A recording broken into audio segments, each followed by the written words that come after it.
সরকারি মালিকানাধীন একটি গাড়ি যতদিন পর্যন্ত এমপি থাকবেন ঠিক ততদিন ব্যবহার করবেন এবং সেটির জন্য কিন্তু এক্সট্রা খরচও লাগবে না। কারণ আমাদের এই সংসদ সদস্যদেরকে কিন্তু ইতিমধ্যে 70,000 টাকা কিন্তু গাড়ি মেনটেনেন্স করার জন্য দেওয়া হয়। এখন গাড়ি মেনটেনেন্সের জন্য 70,000 টাকা করে দেওয়া হয়, কিন্তু আমাদের গাড়ি নেই। এখন আমার যে বক্তব্যটা সেটি হচ্ছে, গতকালের বক্তব্যে আমি কোনো ট্যাক্স ফ্রি গাড়ি চাইনি, এবং ট্যাক্স ফ্রি যে প্লট এবং গাড়ির যে বিষয়টি রয়েছে সেটি অলরেডি এই সংসদের পুরো হাউস ঐক্যবদ্ধভাবে সিদ্ধান্ত নিয়েছে, তারা এটি নেবে না। এবং এই ত্রয়োদশ জাতীয় সংসদের প্রত্যেকটি এমপি সেটির জন্য একটি অনন্য নজির স্থাপন করেছে।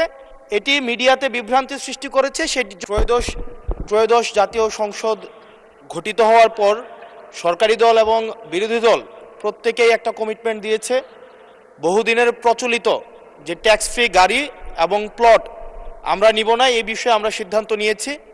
এবং গতকাল এই বিষয়টিকে সমর্থন জানানো পূর্বক আমি এই সংসদে একটি বক্তব্য প্রদান করি, যেটি আজকে বিভিন্ন মিডিয়াতে এটা একটা বিভ্রান্তি ছড়ানো হয়েছে।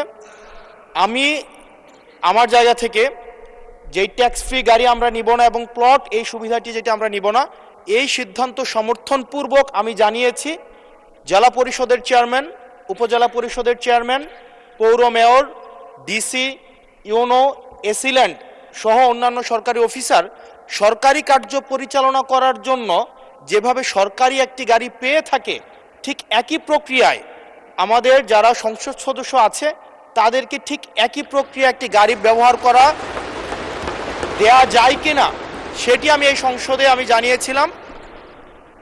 সরকারি মালিকানাধীন একটি গাড়ি যতদিন পর্যন্ত এমপি থাকবেন ঠিক ততদিন ব্যবহার করবেন এবং সেটির জন্য কিন্তু এক্সট্রা খরচও লাগবে না। কারণ আমাদের এই সংসদ সদস্যদেরকে কিন্তু ইতিমধ্যে 70,000 টাকা কিন্তু গাড়ি মেনটেনেন্স করার জন্য দেওয়া হয়।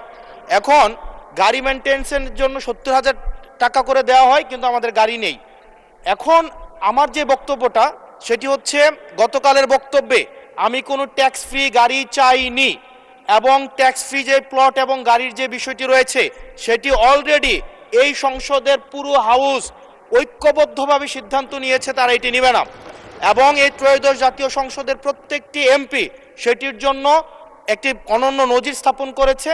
এটি মিডিয়াতে বিভ্রান্তি সৃষ্টি করেছে, সেটির জন্য এখানে পুনরাবৃত্তি করেছি সকল এমপিদের পক্ষ থেকে যে আমরা ট্যাক্স ফ্রি গাড়ি বা প্লটের সুবিধা না, অন্যান্য যে সরকারি সুবিধা আছে সেটির মতো করে যতদিন এমপি থাকবে ঠিক ততদিন এমপি শেষ, তারপরে হচ্ছে গাড়িটি আবার সরকার ফিরিয়ে নিবে।